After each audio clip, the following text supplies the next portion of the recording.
基隆的公车逐年拢伫咧了钱，有议员讲，这基隆市安算伫2年内要甲公车拢换做是电动公车，但是食电的是平价汽油的成本佫较悬，惊讲会愈济钱。就议员讲呢，这基隆已经是10多年无召开运价审议委员会了。这基隆市交通处表示讲，相关这的程序呢会赶紧来启动。 公车入站，民众赶紧上车。部分公车外表看起来有生鲜，淡薄老旧。基隆市安算伫2年内，甲公车换做电动公车，除了换新也配合减碳的目标。但是基隆市公车逐年了钱，有市议员指出，电动公车成本比油车较悬，恐惊会愈济钱。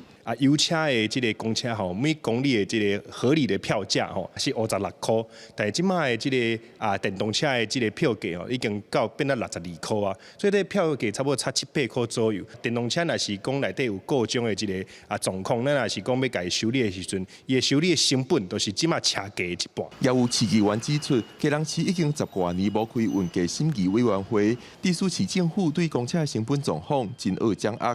建议市府爱固定时间召开运价审议委员会，定期检讨基隆公车的营运状况。他们年底如果真的有60几台或70几台，看几台进来之后呢，我明年上半年一定要再开运价审议委员会。